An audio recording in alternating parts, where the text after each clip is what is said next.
i-introduce itong tinatawag na punit passport? Actually, matagal na namin pinapag-aralan nung siguro mga ilang araw na ang nangyari dyan, tinignan namin maigi. Wala naman actually sinasabi niya ng punit passport. Nagsimula lang yan yung meron na pasahero na taga dito sa atin na pupunta sana sa Bali, Indonesia. Remember niyo yun sa araw, no? Opo. Ayun, nung nag-check-in siya, siyempre sa Cebu Pacific, pero hindi siya mismo. At yung pagkakalam ko, yung anak yung natangong nagpunta.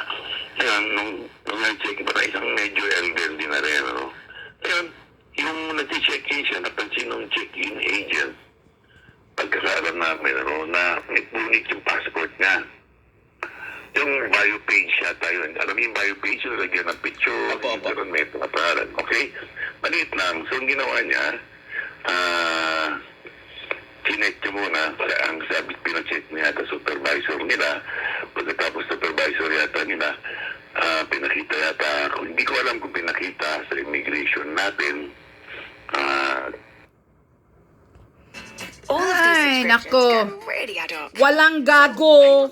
Napupunitin ng may-ari ang sarili niyang passport. Yan, tandaan mo. Pinakita sa immigration natin. Yan ang tandaan ninyo.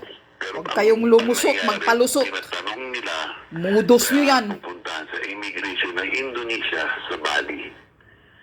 Sa Bali, Indonesia, no? Ngayon, nung habang siguro inaantay yung sagot, siguro yung pasahero nabigyan ng boarding pass for the meantime habang inaantay na kasi matagal magsumagot yun so hindi naman agad-agad yun eh. So, pagkatapos noon, nung siguro malapit na siguro mag-board o sasakay na sa aeroplano, may sagot na yung Indonesian immigration sa Bali. Ang sinabi doon sa Pacific na huwag nang tanggapin, pag masakay na hindi tinanggap. So, hindi nakalabya yung may-ari ng passport. So, mula noon, may mga issues na nabas naman sa social media, pinopost sila na napunit yung passport, naglalabasan na yun. No? So, may ginawa ngayon nag-usap ngayon ng nag-utos ngayon si Secretary Vince Dizon ng ating Department of Transportation na tingnan na maigi, no? Kung nangyari sa mga sinasabi niya ng silang passport. So, ang naglabas yung new na EIU sa corporation, MNIC, na yun yung private consortium na nagpapatakbo ngayon ng terminal, no, na private na nanalo nung September pa.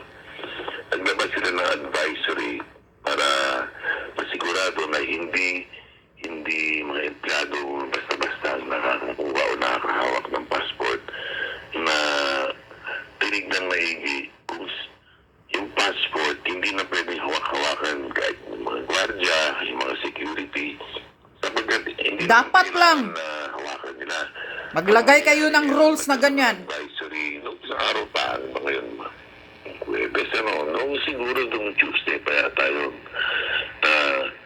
Mula ngayon, di ba pagpasok mo sa mga restricted areas sa mga terminal o kaya papasok ka sa loob ng mga airport, bisa tinatanong ng mga gwardiya yung passport, no?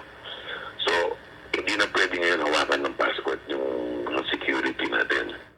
Ang mangyayari, ang pwede humawak lang kapag nag-check-in ka, yung mismong check-in agent ng airline, hawakan mo, tapos pagkatapos mo nun, ipatutuloy ka na sa immigration, yung immigration natin, titignan ng immigration, tapos wala na hawak mo rin doon. Pag sasakay ka na, titignan ng airline ulit bago ka mag-board.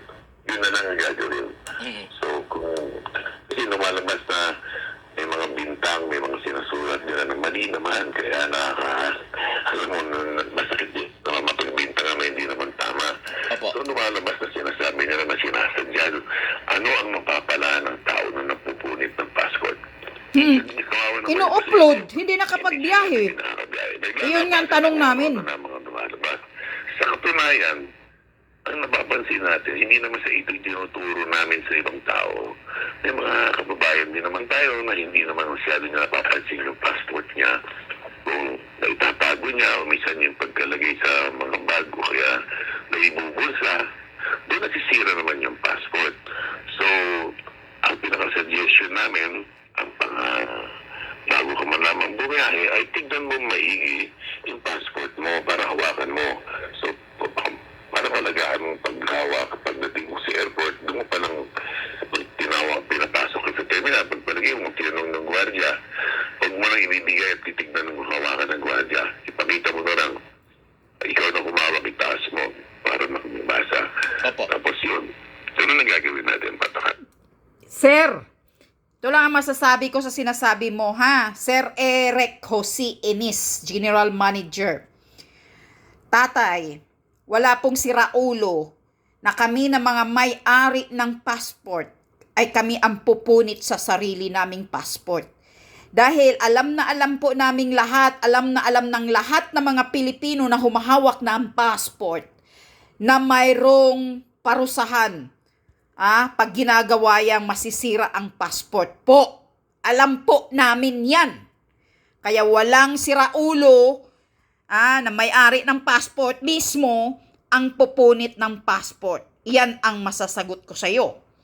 At pangalawa, tama yung sinasabi mo na kailangan maglagay kayo ng rules and regulation na kahit yung mga security sa pagpasok sa gate, hindi pwedeng hawakan ang passport namin.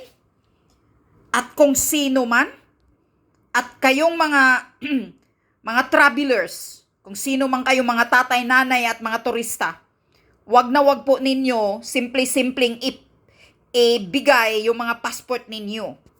Kaya magiging wise kayo. Una ninyong gawin, pipicturan nyo lahat ng pages or bibidyohan nyo ang lahat ng pages ninyo ng passport ninyo bago ninyo ibigay sa check-in counter para mayroon kayong ebidensya. At ang isa pa dito, Sir Eric, yung si ate na nagpalabas na galing sa Butuan Airport na pinunit din yung passport niya. At saka yung isa pa na pinunit din yung passport niya dyan sa Terminal 3 sa Ninoy Aquino International Airport. Ano yan?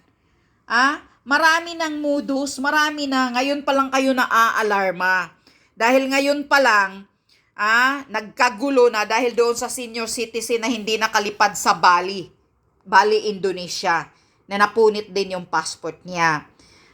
Ngayon pa kayo na-aalarma. Pero, marami na pong nangyayaring ganito, punit passport. Yan, sa pag-check-in daw. Nangyayari daw yan. Kaya wag mong sasabihin na ang kami mismo mga may-ari, baka hindi namin napapansin na may ganun. Iniingatan po namin mabuti ang mga passport namin.